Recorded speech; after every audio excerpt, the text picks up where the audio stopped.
বন্ধুরা, আমি পিনাকি, তোমরা দেখছো পিনাকি মাঝি ব্লগস। আশা করি তোমরা সবাই ভালো আছো, সুস্থ আছো। এখন এই ভিডিওতে কথা বলবো ধুরন্ধর ডে 14, মানে সেকেন্ড থার্সডে বক্স অফিস থেকে কীরকম কী কালেকশন করেছে।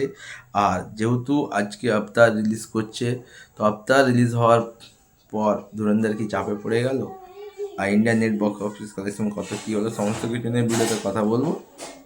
চ্যানেলে নতুন করে সাবস্ক্রাইব করো, ভিডিও ভালো লাইক করো, কমেন্ট করো, শেয়ার করো।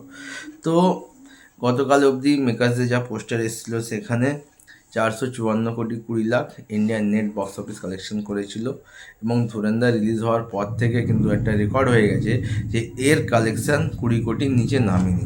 তো কালকে সেকেন্ড থার্সডে ছিল, সেকেন্ড থার্সডেও কিন্তু বেশ ভালো কালেকশন করেছে। এখনও অবধি যা আর্লি এস্টিমেট আসছে বা ট্রেড ফিগার আসছে, এখানে প্রায় 23 কোটি প্লাস বক্স অফিস কালেকশন করেছে, 23 কোটি প্লাস। এটা হচ্ছে ট্রেড ফিগার। মেকার্সদের যদি এলে তাহলে ওটা হার্ডলি 25 থেকে 26 কোটি হতে পারে। তো 454 সাথে যদি 23 কোটি অ্যাড করে দিই, তাহলে 14 দিনে India net box office collection হচ্ছে 477,20,00,000। অলমোস্ট 500 কোটির কাছাকাছি নেট কালেকশন করে নিয়েছে।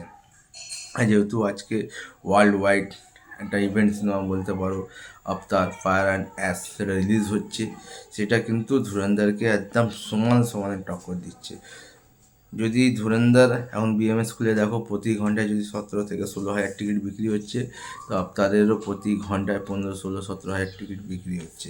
তো সেকেন্ড ফ্রাইডে ধুরন্ধরকে আবতারের সাথে লড়াই করতে হবে, এবং কীরকম কী কালেকশন করে সেটাই দেখা। তো 14 দিনের Dhurandhar Indian net box office collection হচ্ছে 477,20,00,000। মেকার্সদের পোস্টার এলে মেবি ওটা 480 কি 481 কোটি হতে পারে। আপাতত ভিডিও এটুকুই, দেখা হচ্ছে নতুন ভিডিও নিয়ে, ততক্ষণ টাটা।